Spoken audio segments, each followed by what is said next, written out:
Hai, halo viewers, ketemu lagi dengan saya Devi Rianti di Destination. Apa kabar kamu viewers? Semoga selalu sehat dan tetap semangat ya. Nah, kali ini dari Studio Destination di segmen Bangga Indonesia, saya akan ajak kamu untuk mengenal lebih banyak sisi lain dari makanan superfood dari Indonesia. Apakah itu? Nah, tapi sebelum saya bahas nih, jangan lupa viewers bisa ikut berkomentar ya untuk memberikan usulan tema apa nih next ya yang bagus untuk dibahas di segmen Bangga Indonesia. Tentu jangan lupa subscribe, like, dan aktifkan loncengnya agar bisa selalu menonton video-video di Destination.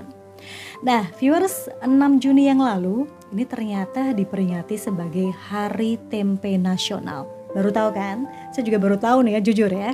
Nah, jadi pada saat saya baca-baca berita nih, ternyata sebegitu istimewanya ya makanan asli Indonesia ini sehingga diperingati setiap tanggal 6 Juni. Banyak yang belum tahu mungkin ya. Nah, tidak hanya itu saja viewers, makanan yang ternyata sudah ada sejak zaman Kerajaan Nusantara ini oleh Kemenparekraf ini sudah didaftarkan sebagai warisan kuliner budaya dunia UNESCO. Wah, hebat sekali ya. Kenapa? Karena tempe yang merupakan salah satu produk ekonomi kreatif bangsa Indonesia ini benar-benar asli Indonesia. Ya, buktinya menurut penelitian Pusat Studi Pangan dan Gizi dari Universitas Gadjah Mada, Murdiati Gardijito, tempe ini asli diciptakan oleh nenek moyang bangsa Indonesia. Ada buktinya nih viewers, jadi dalam naskah Serat Centini pada abad ke-19, tempe ini dijelaskan kurang lebih ada 5 jilid. Nah, dalam naskah ini juga diceritakan ada yang namanya sambal tempe, ada tempe goreng, dan tempe bacem. Wah, berarti tempe goreng nih kesukaan viewers semua di rumah ini adalah makanan purba gitu ya. Nah, bahkan ada sebuah cerita nih viewers, di naskah Centini ini tempe ini disantap mentah bersama dengan kecambah, juga sambal dan parutan kelapa. Wow, barangkali waktu itu istimewa sekali ya. Nah, selain itu viewers, pada naskah kuno tersebut ini tercantum juga bahwa tempe ini tidak hanya menjadi makanan sehari-hari masyarakat, sampai menjadi simbol kemiskinan ya pada waktu itu ya. Tapi ternyata tempe zaman dulu kala ini menjadi makanan suguhan hajatan. Nah, ada dalam sebuah cerita juga ada tokoh Among Raga dan Tambang Raras. Jadi saat menikah ini suguhannya adalah tempe. Nah, memang kalau melihat dari sejarah tempe ya viewers, ternyata tempe ini juga menjadi makanan penyelamat rakyat Jawa pada masa kolonial Belanda. Telah dibuktikan di laboratorium Eropa lebih dari 90 tahun yang lalu. Jadi ini ditulis oleh sejarawan kuliner Fadli Rahman dalam bukunya Budaya Kuliner di Indonesia Masa Kolonial 1870 sampai dengan 1942.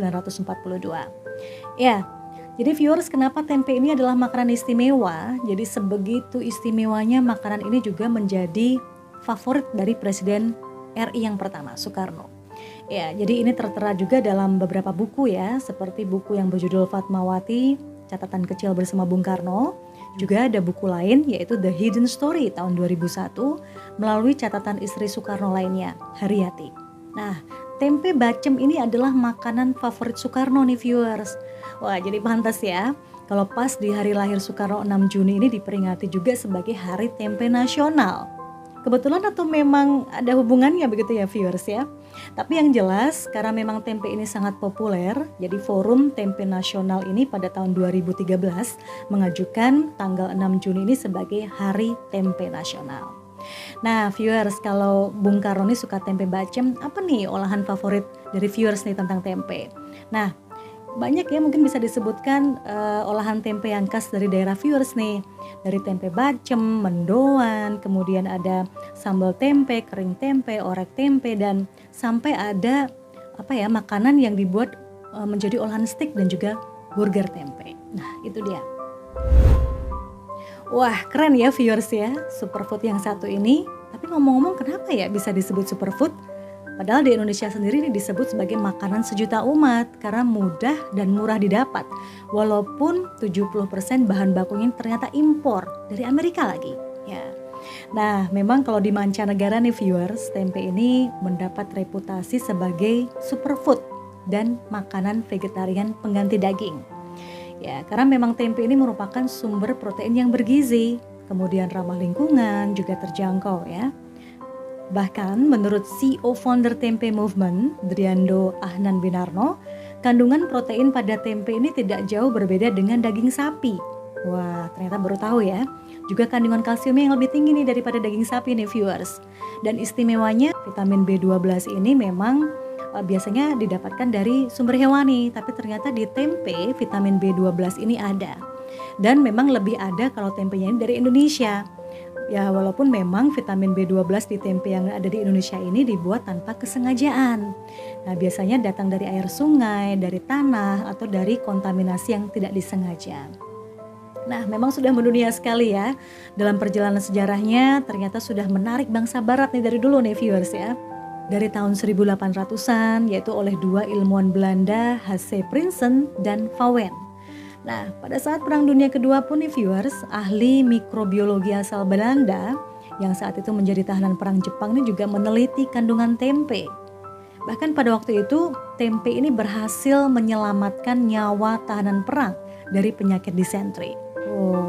Nah, sementara untuk negara Jepang yang saat itu menduduki Indonesia, ini ternyata juga gemar makan tempe nih viewers. Jadi makanya di Jepang saat ini juga banyak dikembangkan produksi tempe.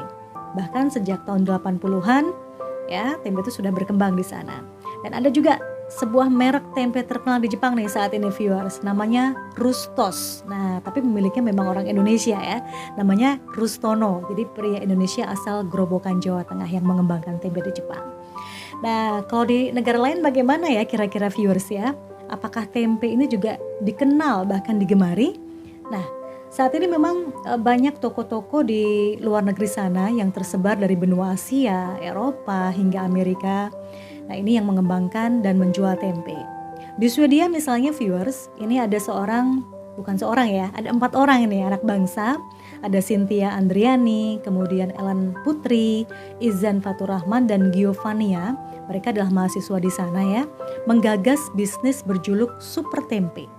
Nah, responnya positif dan membuat mereka ini akhirnya mendapatkan tawaran dari Sweden Food Tech. Jadi komunitas pengusaha yang fokus di teknologi pangan. Nah, viewers, ada juga seorang ilmuwan muda asal Bogor namanya Amadius Duryando Ahnan Winarno. Jadi dia bersama kelompok pemuda dari berbagai negara ini juga merambah Eropa dengan tempe siap saji. Nah, didirikan tahun 2018, Better Nature, ini namanya ya, bermarkas di London, ini menyajikan tempe siap saji dalam kemasan yang telah dibumbui. Nah, sehingga bisa langsung di microwave atau dikasih di atas kompor ya, dimasak ya. Nah, rasa dan bentuknya juga bervariasi nih viewers. Tempe kotak seperti yang ada di Indonesia, atau dicincang, atau diiris memanjang seperti potongan iga ya. Nah, produk dari Better Nature ini sudah dapat ditemui di setidaknya 200 toko dan supermarket di Inggris. Ada di Perancis juga, di Jerman, dan negara-negara di Skandinavia. Ya, dan juga belakangan nih, produk tempe Better Nature ini menjadi salah satu dari 3 produk vegetarian terlaris di website Amazon untuk wilayah Britania Raya.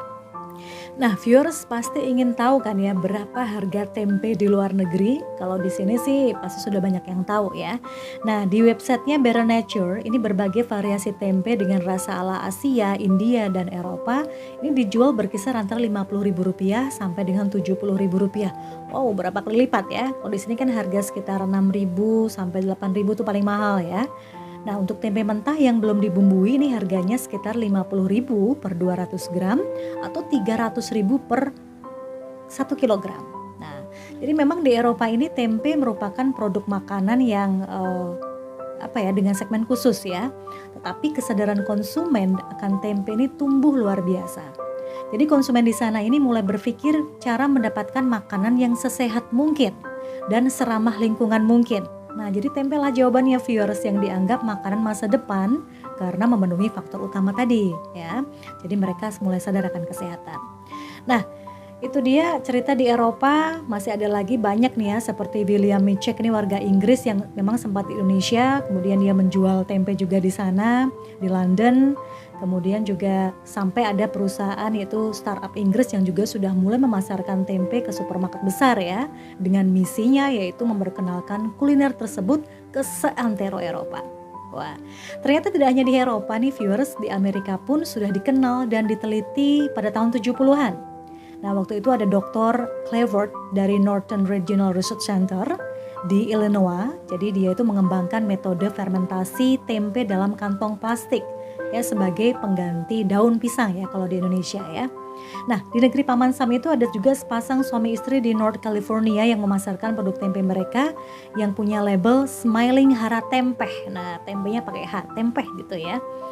Nah, karena memang di Amerika juga tempe digemari hingga menurut sebuah PR Newswire ini pada Maret 2019, organisasi peneliti pasar Hexa ini sampai memprediksi pasar tempe ini bisa mencapai 258,7 juta dolar Amerika Serikat. Atau kalau dirupiahkan ini sekitar 3,6 triliun rupiah pada tahun 2025 mendatang. Oh, jadi semakin bangga ya kita sebagai warga negara Indonesia. Di luar negeri saja ini sudah mulai menjadi primadona nih yang namanya tempe. Makanya disebut superfood tadi ya. Nah, bagaimana viewers kita yang ada di Indonesia? Pastinya harus lebih bangga dan harus bisa lebih mencintai produk asli Indonesia. Nah, semoga bermanfaat apa yang dibahas nih di segmen Bangga Indonesia kali ini. Dan sekali lagi, jangan lupa untuk memberikan komentarnya ya untuk barangkali usulan di Bangga Indonesia selanjutnya. Saya Devi Rianti, pamit dari Destination. Thanks for watching. Tetap sehat, semangat selalu dan sampai jumpa.